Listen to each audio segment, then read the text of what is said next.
안녕하세요. 자, 정보공개서의 기재사항이 법이 어떤 것을 정하고 있느냐를 우리가 공부를 했었습니다. 자, 이어서 정보공개서의 작성 방법이 나오고 있습니다. 자, 정보공개서의 작성 방법이다라고 하는데, 이 정보공개서에서 첫 번째가 표지가 나오고, 두 번째가 목차, 목록이라고 표현할 수도 있겠죠. 목차. 자, 그리고 정보공개사항, 정보공개사항, 이렇게 진행이 되고 있는 거죠. 자, 표지라고 하는 것은 이러한 정보공개서에 있어서 표지, 이것은 해당 가맹사업의 가맹사업의 유형을 공시하고 알려주고, 가맹본부의 영업표지도 알려주고, 영업표지 어떤 사업이냐 그런 얘기죠.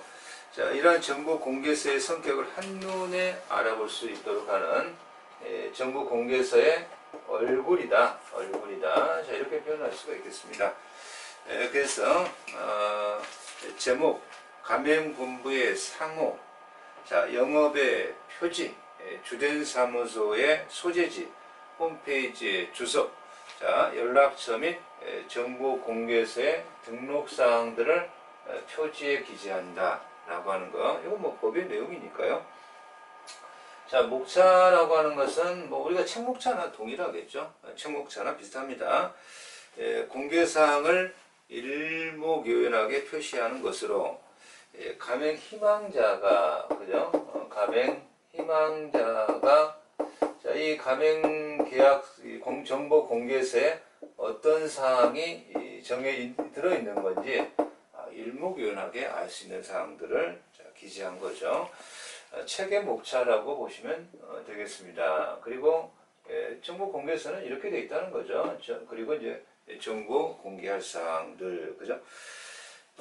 그 정보 공개 사항들은 우리가 아까 봤던 법과 시행령 별표일의 그런 내용들입니다. 그런 내용들이 담겨 있어야 된다라고 하는 거죠. 그런데 이러한 이 정보 공개서에 임의적 기재사항이라고 하는 표현이 나옵니다. 임의적 기재사항이다라고 하는 것은 기재할 수 있다. 별표 1에 아닌 사항들도 기재할 수 있다. 자, 그런 얘기입니다. 그 기재할 수 있다라고 하는 것을 우리는 임의적 기재사항이다. 이렇게 표현하게 되는 거죠. 자, 동그라미 3번에 정보공개서의 표준 양식이 나옵니다. 정형적인 양식 또는 표준 양식, 이렇게 표현하게 되는데, 정보공개서의 표준 양식이다라고 했을 때 공정거래위원회가 공정거래위원회입니다. 자, 공정거래위원회가 이런 것이 정보공개서의 정형적인 양식이다라는 것을 비치해서, 그렇죠? 그 다음에 이제 이렇게 공개를 해줘라. 그러면 아무래도 그런 사항들을 반드시 채택해야 될 건 아니고, 이 표준 양식을 공정거래위원회는 채택을 권고할 사안이죠. 다시 말하면 그 사항을 권장할 사안이다. 이렇게 표현되고 있습니다. 그러면 이제 이 정보공개서라고 하는 것을 어떻게 등록을 하나요? 등록제도에 대해서 내용이고요. 이건 법제 6조의 2의 내용이 되겠습니다. 정보공개서의 등록제도라고 나와 있고요. 동그라미 1번에 취지가 나오고 있습니다. 취지. 과연 이 정보공개서에 있어서 등록제도를 하는 취지가 무엇이냐, 이런 얘기입니다. 그러면 아무래도 그 정보에 대하여 그 정보공개서를 등록을 한다라고 한다면 신뢰성이 높아지겠죠. 신뢰성이 높아질 겁니다. 따라서 신뢰성이 높아지고, 또한 이 정보공개서가 이렇게 지켜주고 있구나라고 하는 신뢰성의 확보, 자, 그리고 신뢰성의 이러한 확보, 이런 것들 차원에서 정보공개서 등록제도가 있다라고 하는 겁니다. 아무래도 사람이라고 하는 게 그런 거잖아요. 뭐 자기들만의 공개서가 있다라고 할지라도 이걸 공개하지 않는다라고 한다면 이게 잘 지켜지고 있는 것인지 그게 더 쉽지가 않다는 얘기입니다. 그런 측면에서 이렇게 정보 공개서를 등록하고 있다라고 하는데 어디에 등록합니까? 라고 하면 뭐 취지는 이런 거지만 공정거래위원회에 이렇게 등록을 하겠죠. 공정거래위원회에 정보공개서를 등록을 하게 됩니다. 자, 그러면 등록처가 나옵니다. 공정거래위원회 등의 이러한 것들은 정보공개서에 있어서 이런 것들을 우리가 이제 공정거래위원회에 이제 등록하게 됐는데 등록처 36쪽에 등록처가 나오고 있고요. 가맹본부는 가맹희망자에게 제공할 정보공개서를 대통령령으로 정하는 바에 따라 공정거래위원회 또는 이 반드시 공정거래위원회에 등록하는 건 아니고 또는이니까 이제 선택적 사안이죠. 그래서 뭐 그 특별시장 서울시는 특별시장이 있고요. 자, 광역시장 여러분 뭐 대전 대구 광역시장이 있고요. 특별자치시장이 있고요. 그죠? 또는 뭐 특별자치도시장은 제주도 같은 쪽을 말합니다. 이런 분들을 일괄해서 시도지사라고 합니다. 따라서 공정거래위원회나 또는 시도지사에게 등록을 한다. 그리고 또 한 장을 넘어가 보시면 이거 시도지사라고 하는데 자, 38쪽에는 등록기관이 나옵니다.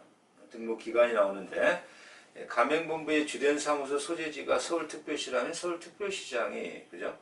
자, 주사무소 소재지가 인천광역시라면 인천광역시장이 그래서 이걸 한마디로 말하면 자, 시도지사 이렇게 표현하게 될 겁니다.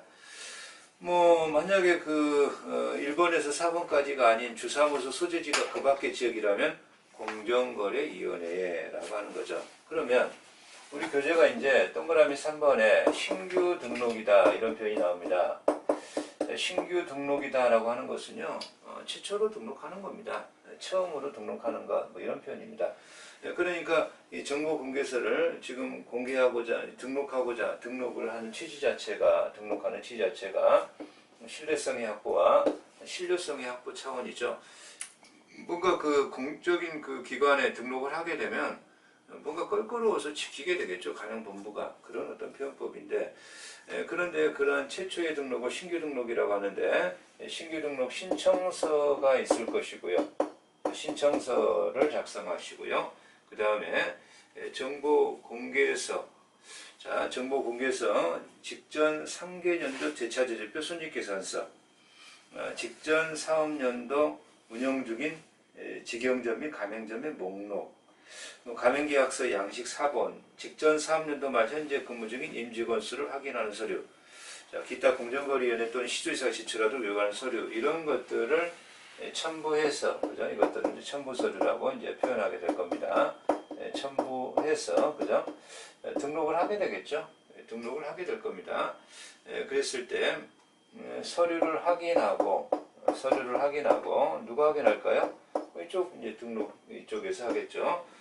서류를 확인하고 보완 요구 또는 등록 거부, 등록을 보완하세요라고 하거나 등록을 거부할 수 있다라고 하는 겁니다. 보완을 요구하거나 거부할 수가 있다라고 하는 거예요.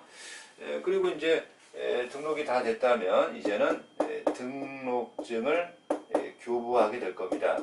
그러면 이제 이러한 등록 절차, 신규 등록의 등록 절차가 끝나게 되는 겁니다. 일단은 신청서와 첨부서류, 서류 확인 절차 통해서 등록증의 교부 절차로 신규 등록이 이제 마쳐지게 됩니다. 그래서 우리 교재가 중간쯤에 박스에 정보 공개서 보완 요구 및 등록 교부라고 해서 시행령 제5조의 이 내용이 나오고 있습니다. 자, 그래서 아까 우리가 맨 처음 공정화 내용 들어가려고 할 때, 정보 공개서 들어가려고 할 때, 그 정보 공개서에 있어서 뭔가 이렇게 등록에 있어서 임의적 사유가 있고, 등록 거부를 해야만 되는 필요적 사유가 있는데, 어떤 경우는 등록을 거부할 수 있다고 임의적인 것이고, 어떤 경우는 등록을 반드시 해야 되는 필요적 사유인가, 등록 거부 쪽이죠. 등록에 거부에 이것은 임의적 등록 거부 사유고 이것은 필요적 거부 사유다라고 하는 것인데 정보공개서의 이러한 임의적 정보공개서의 개념을 논하고 정보공개서의 이러한 임의적 등록 거부 사항과 필요적 등록 거부 사항을 구별해서 논하시오라고 한다면 이런 식으로 이제 서술을 해 나가면 되겠죠. 그래서 이 법조문은 시행령 제5조의 2이지만 내용을 반드시 아셔야만 합니다. 자, 임의적 사유, 상당기간 보완 요구하거나 등록 거부할 수 있는데 세 가지가 나오고 있습니다. 첫 번째, 정보공개서의 기재사항이 사실과 다르거나 일부 내용이 빠졌다. 사실과 다르거나 빠졌다. 두 번째, 첨부서류를 제출하지 않았다. 이러한 첨부서류를 제출하지 않거나, 그죠? 임의적이다라고 하는 것은 첨부서류가 누락이 돼도 반드시 등록을 거부해야 되는 건 아니라는 거죠. 첨부서류가 누락이 돼도 등록을 해줄 수도 있다는 겁니다. 보통은 임의적이라고 하지만 실생활에서는 첨부서류가 누락되면 등록을 하지 않겠죠. 등록을 거부하겠지만 일단은 법적인 측면에서는 임의적 등록 사유다. 등록 거부 사유다. 기재사항이 사실과 다르거나 빠졌다. 첨부서류를 제출하지 아니한다. 발기인의 주민등록부 등본 이런 것들이 제출하지 않았다. 그러나 이건 이제 필요적인 등록 거부 사유다. 필요적 등록의 거부 사유다라고 나와 있는데, 자, 필요적 등록 거부 사유가 뭐냐 그랬더니 정보공개서의 기재사항이나 기재사항이나 또는 첨부서류에, 그죠? 첨부서류가 누락이 빠졌다라고 하는 것은 임의적 등록 거부 사유인데 여기에 거짓이 있다는 거죠. 거짓이 있다면 필요적 등록 거부 사유다라고 하는 겁니다. 그리고 두 번째, 변경 보완 요구를 할 수 있잖아요. 변경이나 보완 요구가 가능합니다. 보완 요구가 가능한데 여기에 거부한다는 거죠. 따르지 않는다 말이죠. 자, 이때는 필요적인 반드시 등록을 거부해야 된다라고 하는 것을 잘 기억하시고, 그래서 변경 등록, 변경 신고가 나와 있고요. 이제 정보공개서의 공개 제도가 나옵니다. 자, 38쪽 맨 밑에 다섯 번째, 동그라미 다섯 번째죠. 자, 기업 공정거래위원회 시도지사는 이러한 변경 등록하거나 신고한 정보공개서를 공개하여야 한다라고 하는 겁니다.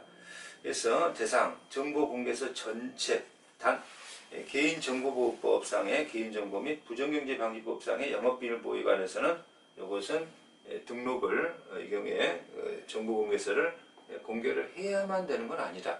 그거는 이제 여러 가지 비밀적인 사항일 수 있으니까요. 그리고 정보공개서의 사전통지 및 정정 비공개 요구. 그래서 사전통지는 공정거래위원회 및 시도지사는 공개 목적과 공개 기간, 공개 내용, 공개 방법, 가명본부의 정정 비공개 요구 방법을 적은 서면으로 정보공개서의 공개 10일 전까지 미리 알려야 된다. 그래서 정정의 기회를 주어야 한다라고 하는 겁니다. 또한 정정 비공개 요구, 가명본부는 사전통지 수령 후 7일 내에 공정거래위원회 및 시도지사에게 그 내용의 정정 비공개를 요구할 수 있고, 이 경우 공정거래위원회 시도지사는 해당 요구가 정당하다 인정할 때는 받아들여야 한다라고 하는 거죠. 자, 일단 우리 교재 40페이지에 이건 정보공개서의 등록 취소 사유가 나옵니다. 자, 교재로는 6번 동그라미인데 등록에 있어서 정보공개서의 취소 사유죠. 정보공개서의 취소 사유가 나오는데 이건 굉장히 중요한 거죠. 정보공개서의 등록 거부 사유보다는 등록의 취소, 자, 필요적 취소, 그죠? 자, 임의적 취소. 이것은 반드시 정보공개서를 등록을 취소해야 된다라고 하는 취소 사유가 되겠고요. 자, 이것은 임의 취소 사유가 되는데 이걸 이제 출제한 거 아닙니까, 그죠? 출제하고 있으니까. 자, 그래서 취소 사유, 필요적 취소 사유에 거짓 그 밖에 부정한 방법으로 등록하거나 정보공개서의 다른 법률에서 금지하고 있는 사항이 기재된 경우에는 등록을 취소해야 한다. 첫 번째가 거짓이나 부정 방법으로 등록되거나 그래서 등록을 반드시 취소해라. 필요 취소다. 또는 다른 법률에서 금지하고 있는 사항들이 정보공개서에 기재됐다면 반드시 등록을 정보공개서를 취소해라. 정보공개서에 취소하이다. 등록 취소 사유다. 그러나 이런 것들은 등록이 됐다면 취소할 수도 있고 안 할 수도 있는 임의적 취소 사유다라고 하는 것인데 정보공개서의 기재사항 중에 중요사항이 누락됐다. 자, 이건 이제 중요사항이 거짓 또는 부정, 필요적 취소 사유고 중요사항이 누락되어 있다. 중요사항이 누락되어 있다라고 하는 것은 임의적 취소 사유다. 이런 얘기죠. 그리고 가맹본부가 폐업을 신고하거나 폐업을 신고했다. 가맹본부가 폐업을 신청하겠죠. 가맹본부의 폐업입니다. 자, 정보공개서의 취소 사유다라고 하는 것이고 가맹본부가 정보공개서 등록 취소를 요청했다. 가맹본부의 등록 취소에 대한 요청이다. 그것은 임의적인 취소 사유다. 중요사항 누락, 가맹본부의 폐업, 가맹본부의 요청. 자, 이 세 가지는 임의적인 등록 취소 사유다. 필요 취소 사유와 좀 반드시 이것은 구별하셔야 되겠습니다. 그러면 아까 등록 취소의 절차까지 시험에 냈잖아요. 등록 취소의 절차. 취소일로부터 7일 이내 해당 가맹본부의 서면으로 자, 일단은 요일은 7일이고 이 경우에 수단은 서면입니다. 그 사실과 취소 사유를 알려야 하고 등록 취소된 가맹본부의 명단을 공개할 수 있다. 그러면 과연 이러한 어떤 절차를 위반했을 때 그 효과적인 측면이 나옵니다. 기한 내 변경 등록을 하지 않거나 거짓으로 변경 등록을 할 때는 1,000,000원 이하의 과태료. 자, B. 기한 내 변경 신고를 하지 아니하고 거짓으로 변경 신청할 때는 300만원 이하의 과태료라고 하는 겁니다. 이것이 위반 시 효과입니다. 그러면 자, 우리가 이제 이 정보공개서 제도 등록사항은 무엇이고 자, 이런 것들을 공부하고 있는데 그 정보공개서의 작성 방법에 대해서 이제 우리가 공부를 했고요. 공개서가 이렇게 표지 목차 공개사항 임의적 기재 이런 식으로 이제 진행되고 있고요. 과연 이 정보공개서 등의 제공 의무를 다음으로 이제 이어가겠습니다. 자, 정보공개서를 이제 우리가 이렇게 진행하고 있습니다. 정보공개서를 공부하고 있는데, 자, 40쪽에 정보공개서 등의 제공 의무라고 하는 게 나오고 있죠. 자, 일단요, 정보공개서 이 자체가 무엇이 법이 이제 워낙 정보공개서에 대하여 너무 이제 기재사항이 광범위하다 보니까 정보공개서에 대하여 서술하라 이렇게 내기는 어려울 것 같고요. 자, 그러나 정보공개서 등이라고 하는데 이제 정보공개서 등이라고 해서 정보공개서와 그리고 이제 과연 이제 그 가맹본부가 가맹 희망자하고 가맹계약을 체결하면서 상권조사 의무를 상권을 조사해서 예상 매출액 이런 것들에 대한 이러한 근거를 제공해야 될 의무가 있느냐 이런 것들이 좀 문제가 되는데 그래서 등이라고 이렇게 표현한 겁니다. 정보공개서 등은 제공해야 되고 그런 상권조사를 해가지고 그런 정보를 제공해야 될 의무가 있느냐 이런 것들의 등인데 자, 그러한 것들의 제공 의무에 대하여는 출제를 좀 이렇게 잘 하고 있다라는 얘기죠. 그래서 누가 정보 제공 공개서 등의 제공 의무가 있는 것이고 누구에게 하는 것이고 해야 되는 절차는 어떤 것이고 그죠? 자, 일단 박스에 이런 것들이 이제 시험에 나올 수 있는 패턴의 문제다라고 해서 자, 문제가 이렇게 기출문제가 좀 소개가 되어 있습니다. 자, 이 기출문제를 좀 어떻게 출제가 되었는지를 좀 공부해보고 진행합니다. 1번. 가맹본부가 가맹사업거래 공정화에 관한 법률상의 정보공개서의 제공 의무를 이행하지 아니한 경우에 자, 이 제공 의무를 가맹본부가 정확하게 해야 됩니다. 그런데 이행하지 아니했을 때 가맹사업법, 가맹사업법의 그 가맹사업법의 정확한 명칭은 가맹사업 거래 공정화에 관한 법률이거든요. 가맹사업 거래 공정화에 관한 법률. 그냥 줄여서 가맹사업법이라고 얘기하는 것인데, 그러면 제공 의무를 제공 안 했을 때 가맹사업법이 어떠한 효과, 그러니까 어떤 이제 제재가 될 수밖에 없겠죠. 그 효과는 무엇이 있는지를 서술하시오라고 하는 거죠. 자, 그리고 가맹계약과 관련해 가맹희망자의 예상 매출액, 수익, 매출 총이익, 순이익 등 장래의 예상 수익에 관한 정보 등에 관한 상권조사 의무가 주체가 누구고 그 근거가 뭐냐라고 하는 건데요. 그걸 설명하라고 하는 것인데, 사실 상권조사 의무에 대하여 가르고 가맹본부와 가맹희망자 사이에 상권조사 의무에 관한 특약은 없다 해서 여기는 좀 학설이 좀 대립합니다. 이 상권조사 의무를 가맹본부가 가맹희망자들에게 뭔가 조사에서 제공해야 될 의무가 일단 특약이 있어야만 있다라는 설이 하나 있고, 특약이 없다 할지라도 신의칙이라고 하는 배려 의무에 있어서 발생하고 있다라는 견해가 또 사실이 있습니다. 자, 그런 견해도 설명하시면 좋긴 하겠습니다. 2번. 가맹사업거래 공정화에 관한 법률상 가맹본부가 가맹희망자 및 가맹점 사업자에 대하여 부담하는 정보 제공 의무와 그 위반의 효과. 그러니까 이거는 15회 때도 나왔고 또 18회 때도 나왔고 최근 출제 경향의 문제라는 거죠.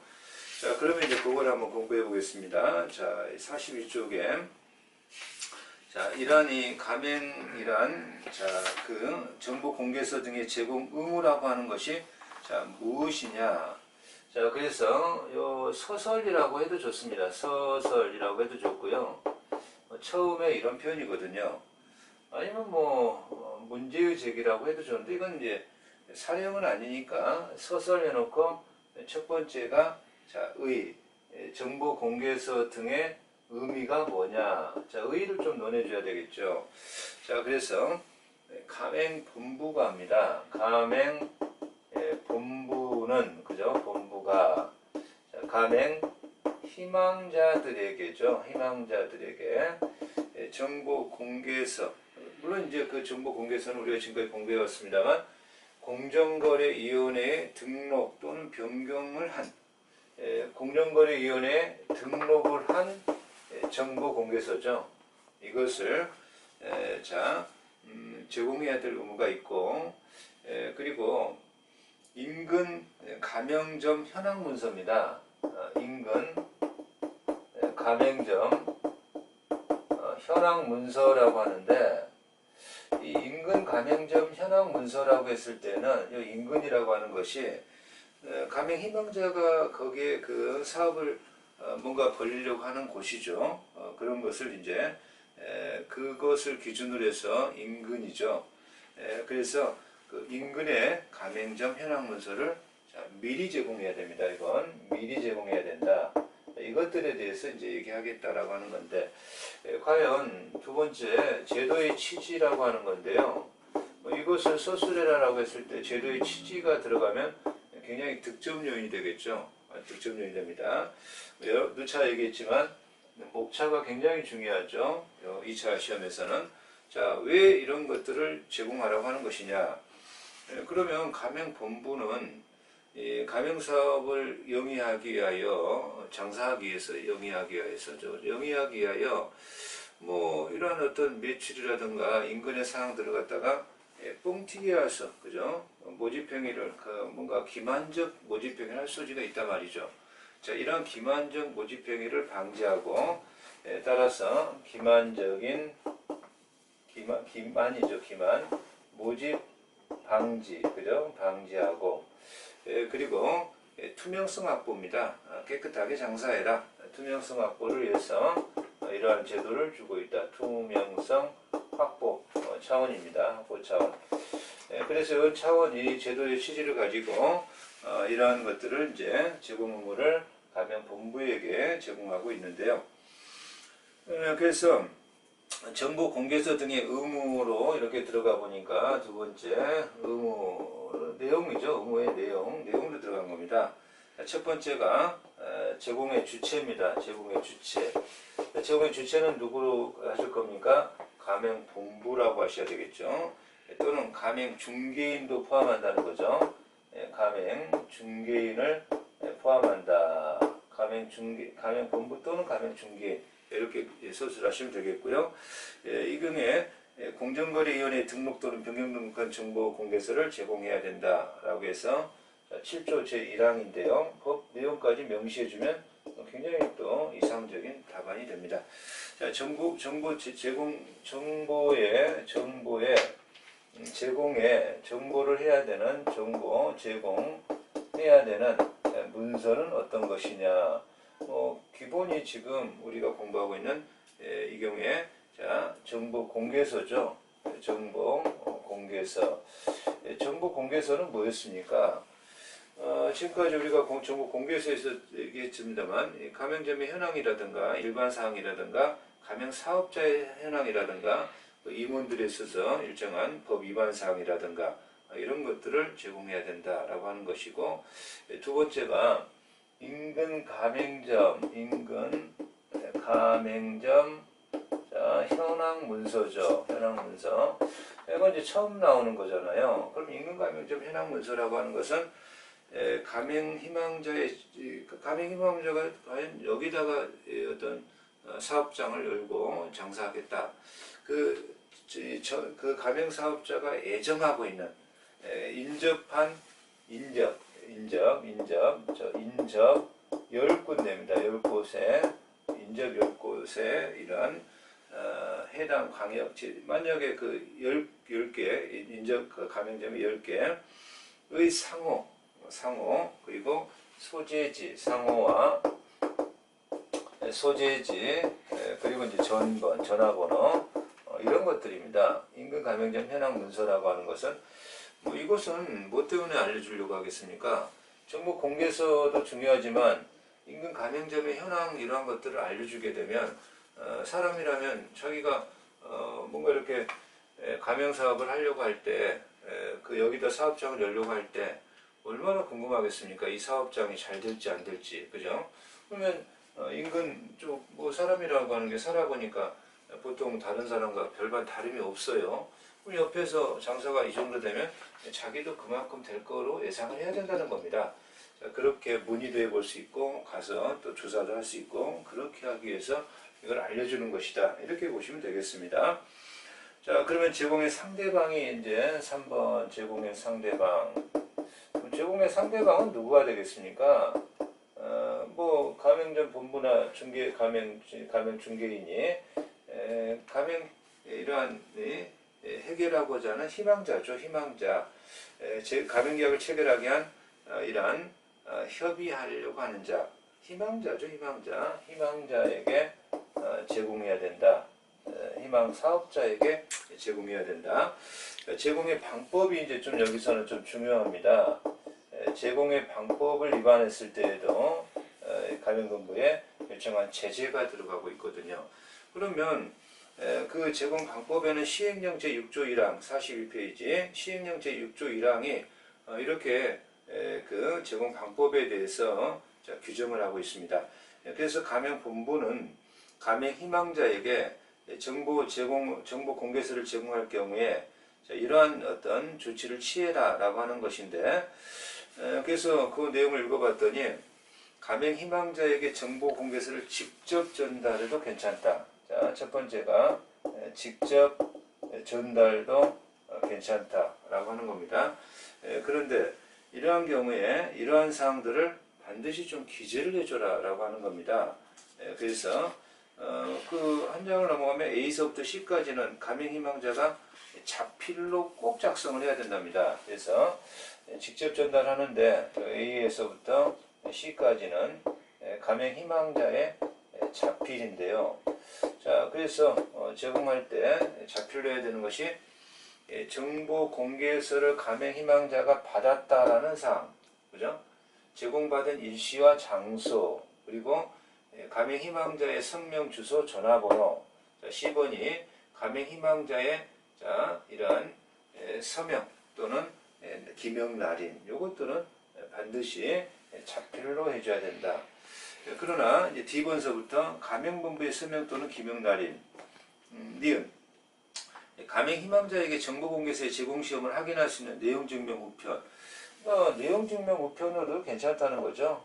내용 증명 우편으로도 괜찮다. 증명 우편으로도 괜찮다. 그런데 디귿과 리을이 나오는데요. 디귿과 리을은 그죠? 디귿과 리을은 이 경우에 문서로 해도 좋다. 문서로 해도 좋다. 디귿과 리을이 이렇게 이제 나오고 있습니다. 이건 문서로 해도 좋고 이렇게 해도 좋다라고 나오고 있습니다. 그래서 디귿 정보통신망을 이용해서 정보공개서의 내용을 게시한 후 게시를 인터넷 이런 쪽에 게시한다는 거 아닙니까? 그죠? 자, 가명 희망자에게 알리는 방법도 괜찮은데 이때는 서면 제출도 서면으로 문서로 제출해도 괜찮다라고 하는 것이고 다만 이 경우에는 가명 희망자 및 가명본부가 확인할 수 있는 시스템을 마련해라. 어떻게 이 사람들이 읽었는지 이런 시스템 마련해라. 리얼. 가명 희망자의 전자우편 주소로 정보공개서의 내용이 포함된 전자적 파일을 보내니까 메일로 보낸다는 거죠. 메일로 보내도 좋다 이런 얘기입니다. 다만 이 경우에는 전자우편의 발송 시간과 수신 시간에 확인이 가능한 방법으로 메일이 언제 보냈고 언제 읽었는지를 알 수 있는, 물론 이때는 문서로 제공해도 좋다 이런 어떤 조문이 부착되어 있습니다. 자, 그러면 이때 이 가명 이러한 정보 공개서 등의 제공 의무라든가 또는 제공의 절차 방법에서 위반 사항이 있을 때 자, 그 위반 효과죠. 위반 효과. 그래서 아까 우리가 기출문제도 검토해 봤습니다만 정보 공개서 등의 제공 의무 등을 위반했을 때 가명사업법 위반의 그 법적인 효과를 논하서 서술하시오. 이렇게 돼 있었던 거 아닙니까? 그러면 정보 공개서의 의의나 제도 취지를 간단하게 얘기하고 주체와 상대방을 간단하게 언급한 다음 이게 지금 가장 본질적 논점은 아니니까 이걸 서술하면 득점용이 되니까 위반의 효과가 이제 가장 주된 논점이 되겠죠. 자, 그래서 첫째가 가맹금의 반환입니다. 가맹금 반환.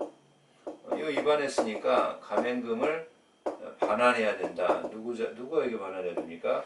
가명본부가 가명 희망자에게 반환해야 됩니다. 그래서 이것을 이제 반환해야 되는데 이 경우에 그 정보공개서 및 인근 가맹점 현황 문서를 정보공개서 제공 방법에 따라 제공하지 않았거나 또는 이 경우에 자, 우리가 아까 공부한 숙려기간, 숙고기간이라는 게 있었잖아요. 그래서 숙려기간, 이것은 숙려기간을 위반해서 자, 가맹금의 반환을 요구하는 경우에는 요구일로부터 1개월 이내에 반환해야 된다. 자, 그래서 가맹금의 반환이 나오고 있고 두 번째가 시정명령입니다. 시정명령은 명령의 주체는 공정거래위원회가 시정명령을 하게 됩니다.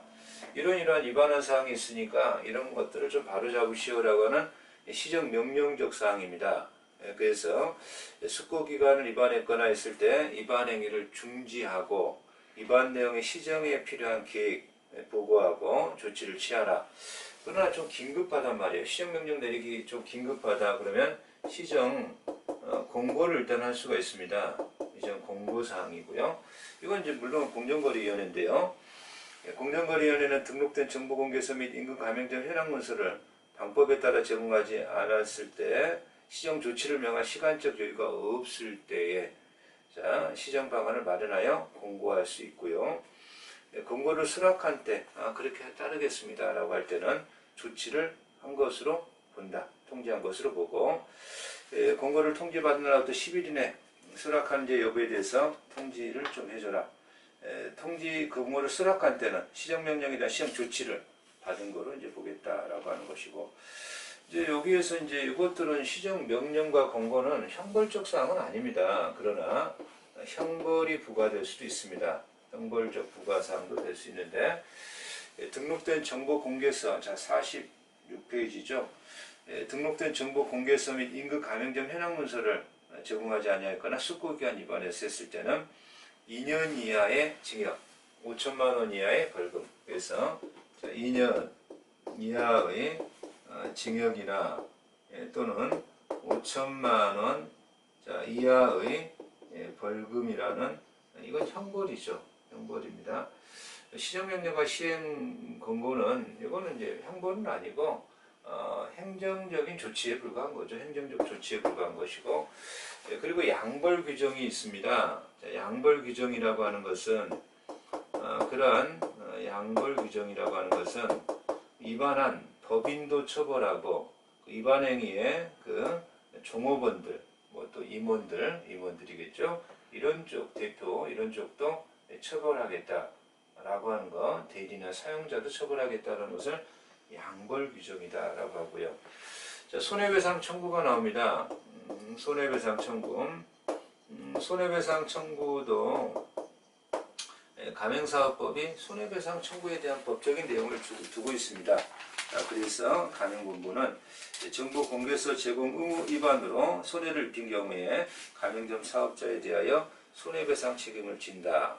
그러나 이 경우에 가맹본부가 고의가실이 없음을 입증한다면 그러하지 아니하다는 것은 면제가 가능하다. 면책이 가능하다. 자, 마지막으로 이제 과징금의 부과입니다. 공정거래위원회가 등록된 정보공개서 이런 것들을 위반했을 때, 숙려기간 위반했을 때, 자, 매출액의 100분의 1을 곱한 금액, 이것을 초과하지 않는 범위 내에서 과징금 부과가 가능합니다. 그래서 과징금 부과까지 이렇게 언급하시면 이게 정보공개서 제공 의무의 위반에 대한 법적인 효과라고 표현할 수가 있습니다. 자, 그러면 이번 강은 일단 여기서 마치겠습니다.